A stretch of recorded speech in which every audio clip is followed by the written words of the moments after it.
This is Kylie with VeloWagon. We're doing brew tours with the VeloWagon in Kansas City, and we actually stopped by one of our favorite watering holes in town. This is Brian Stewart with Double Shift Brewery. We're just going to talk about some beer talk with him and get a little tour of what's going on with Double Shift here this winter.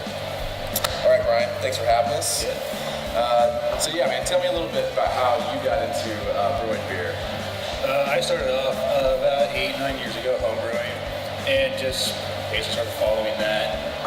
Basically at this point, just kind of started off one of those smaller 5-gallon batches, and then from there kind of accelerated into just doing 10-gallon batches at home, gravity fed systems, that sort of stuff.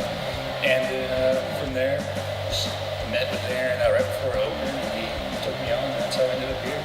Fantastic, man. Tell me a little bit about, so you started out, like most of us that got involved with beer brewing, like small batch, probably in the basement or in college or whatever. Right. How did it feel, like what was the challenge when you had to go to scale? Like obviously you guys were running, was it 5 barrels, 10 barrels, what are your 5-barrel systems? So what were some of the challenges that you took on to jump to that kind of scale? Yeah, when we first opened, the first, 5 beers we did were actually all Aaron's recipes. He's our owner. Right. And basically, just going from there, we didn't really have as much of scaling up as far as recipes were concerned.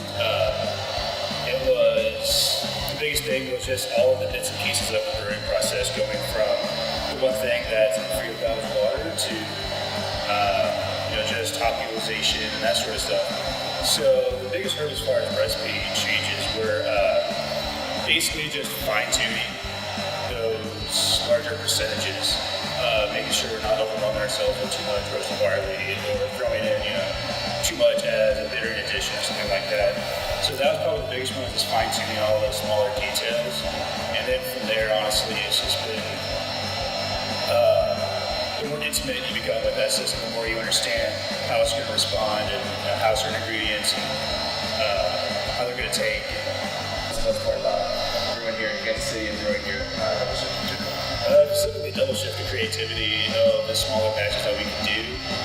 We don't immediately have to go in to do 20-barrel batches or something and have to commit to that always. It kind of allows itself for the creative aspect of why we can release beers like this, which from inception was kind of a weird beer, but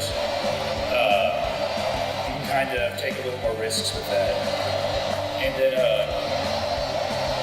my favorite part, honestly, about brewing in Kansas City is that not only is the brewing industry growing, most industries are growing down here as far as small artisanal producers, even guys like you, who have sort of an idea or a business that isn't necessarily traditional. Right. So with that, there's a lot of room for cooperation and creativity with everybody. So you can go in all sorts of facets and figure out how you can all work together. And since nobody's really maintained this status quo, really, there's a lot of room for growth, and that's with everybody, not just us. So tell me a little bit about the name Double Shift, man. Where'd that come from? The name Double Shift is actually kind of reference to Aaron, our owner. He's still a full-time firefighter. He works 50, 60 hours a week, most of the time. So it's a sort of reference to him having both of those jobs, and just a lot of people kind of maintain multiple facets in their careers. Yeah. So can you tell us a little bit about where you get the names? Because I've been here several times, and Don't Call Me Radio. Right. IPA is one of my favorite beers that you guys actually have. So tell us a little bit about the naming strategies you guys use, because it's pretty awesome. Right. As far as strategies, it's, for the most part, it's sort of a group effort and just finding different ways to just have fun with it, because that's what a lot of these beers are. They're experimental, they're funky, and it's just kind of having fun with everything and not being too serious about it.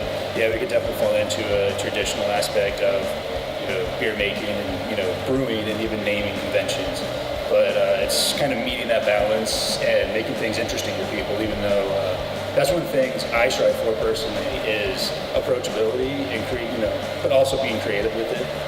Thanks for doing an interview with us for the VeloWagon Brew Tours.